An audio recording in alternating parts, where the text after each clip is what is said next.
Bonjour à tous, dans cette nouvelle vidéo, nous allons étudier les problèmes qui peuvent se poser lors de l'interaction entre différentes tâches, c'est-à-dire les situations de conflit qui peuvent survenir lors du partage de ressources par exemple.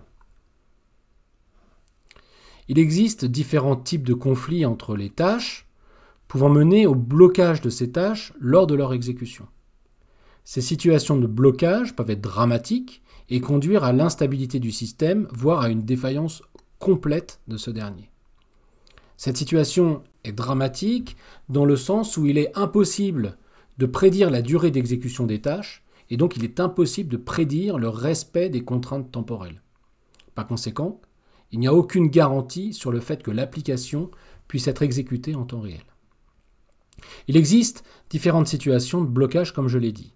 Dans le cadre de ce cours, nous allons étudier une situation qui est très classique et qui s'appelle l'inversion de priorité. Nous allons voir ensuite quels sont les mécanismes à mettre en place pour pallier ce problème. Alors, quel est ce problème d'inversion de priorité? L'inversion de priorité est en fait un phénomène dans lequel une tâche de haute priorité est bloquée alors qu'une tâche de plus basse priorité qu'elle s'exécute. On sent effectivement que là, il y a un problème et nous allons essayer d'identifier pourquoi une telle situation peut apparaître. Imaginons la situation suivante sur la figure. Nous sommes en présence de trois tâches, T1, T2 et T3. T1 est la tâche la plus prioritaire, T3 est la tâche la moins prioritaire. Dans ce contexte-là, nous avons également un partage de ressources entre la tâche T1 et la tâche T3. Imaginons, dans un premier temps, que T3 soit uniquement disponible à l'instant T égale 0, ou T0. Donc T3 va donc commencer son exécution, et à un moment donné, elle va tenter d'accéder à une ressource en prenant un mutex, ce qui est représenté ici par l'opération pmutex en T égale T1. À partir de là, la tâche T3 va entrer dans sa section critique, qu'on voit ici en rouge, de manière à protéger ses ressources. À T égale T2 maintenant, la tâche T1 se réveille. Étant la plus prioritaire, elle va donc préempter la tâche T3, c'est-à-dire s'exécuter à sa place. Elle va donc commencer son exécution, et au bout d'un certain temps, cette tâche qui est la plus prioritaire va également essayer d'accéder à la ressource qui est déjà monopolisée par T3. Bon, elle va faire appel à la fonction pmutex, ici en T égale T3. Cependant, comme le mutex est déjà pris, la tâche T1 va se retrouver bloquée, et c'est la tâche T3 qui va continuer son exécution. Jusque-là, il n'y a pas réellement de problème. T1 pourra continuer son exécution dès que T3 aura relâché la ressource, ce qui devrait arriver relativement tôt puisqu'on ne reste jamais très longtemps dans une section critique. Le problème va se poser ici à T égale T4. Lorsque la tâche T2 va se réveiller. Cette dernière étant plus prioritaire que T3, elle va donc préempter T3 et elle va s'exécuter. Notez que cette tâche, là, T2, elle réclame aucune ressource et elle peut s'exécuter de manière complètement indépendante des autres tâches. T2 va donc continuer son exécution et cette exécution peut durer très longtemps. Une fois que T2 a fini son exécution, en T égale T5, c'est la tâche T3 qui reprendra son exécution tranquillement. Le problème qui va se poser ici, c'est que la tâche T1, qui était la tâche initialement la plus prioritaire, elle va se retrouver bloquée pendant tout le temps d'exécution de la tâche T2, qui elle est moins prioritaire. Et ce temps de blocage dépend uniquement de T2, qui est une tâche complètement indépendante. Le temps de blocage est ici égal à en gros T5 moins T4, et il peut être potentiellement infini. Il dépend vraiment de l'exécution de T2. C'est ce qu'on appelle le problème d'inversion de priorité. La tâche T2 s'exécute avant la tâche T1, qui est la plus prioritaire. Alors, comment résoudre ce problème d'inversion de priorité? Il existe un algorithme très connu et très efficace qui s'appelle le PIP, pour Priority Inheritance Protocol. Ce protocole, il est basé sur l'utilisation d'un sémaphore à priorité. Le principe est le suivant. Lorsqu'une tâche détient un sémaphore qu'une autre tâche réclame, la priorité de la tâche qui possède le sémaphore est augmentée au niveau de la tâche qui réclame le sémaphore. L'idée derrière tout ça est de faire en sorte que la tâche la plus prioritaire ne reste pas bloquée indéfiniment et que la tâche qui détient le sémaphore puisse le rendre dans les meilleurs délais. Nous allons maintenant décrire les principes de l'algorithme. Tout d'abord, l'algorithme se déroule suivant une politique d'ordonnancement classique. Il est du reste complètement indépendant de cette politique.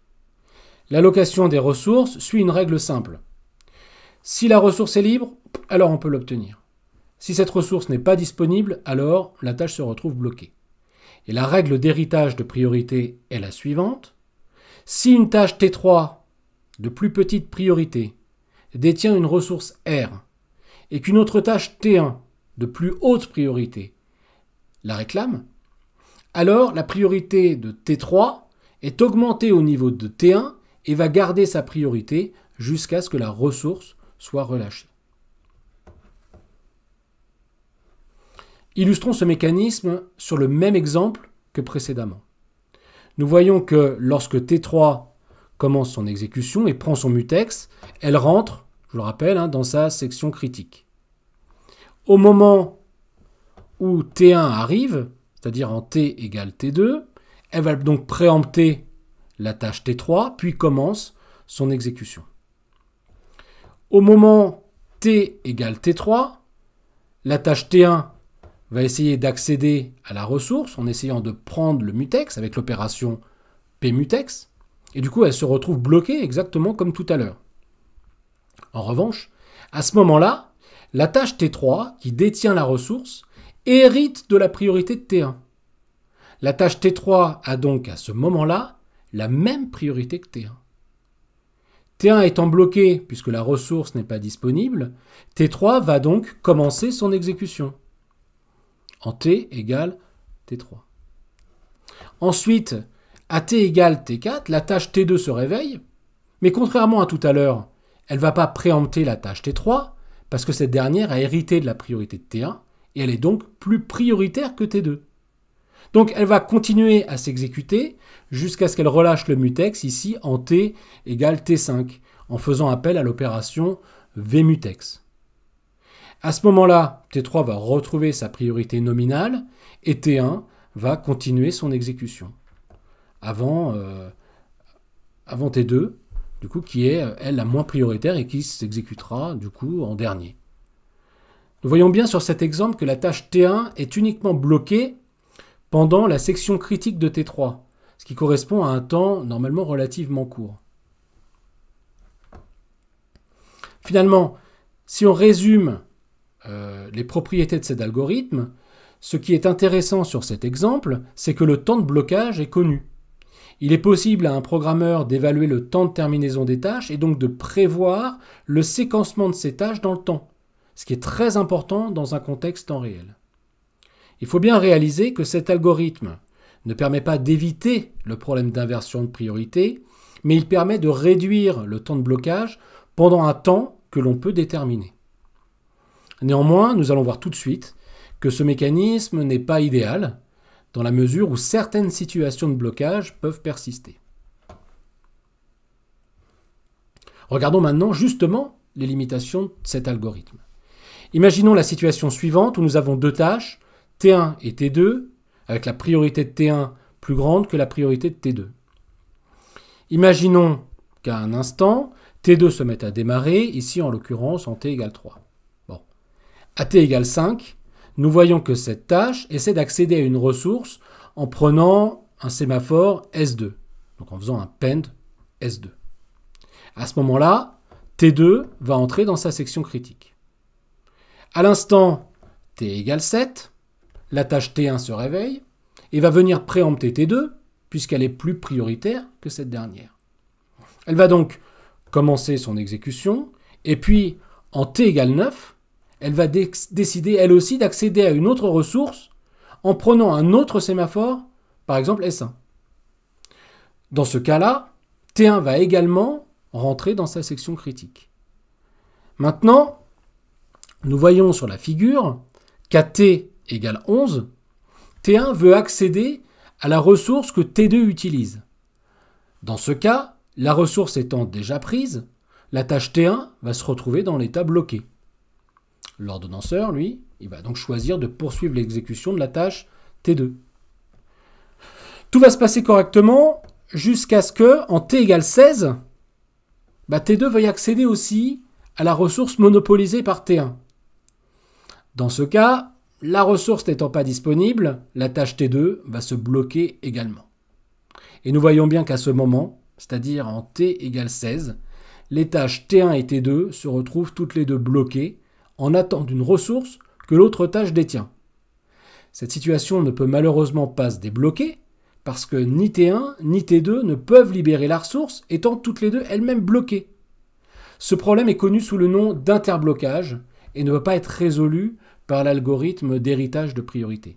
Donc il faudra envisager d'autres algorithmes plus puissants avec notamment des héritages dynamiques, des paliers. C'est notamment le cas de l'algorithme qu'on appelle PCP qui sort du cadre de ce cours. Voilà, j'en ai fini avec la description des différentes situations de blocage et des solutions proposées. Je vous remercie d'avoir suivi cette vidéo et vous dis à très bientôt.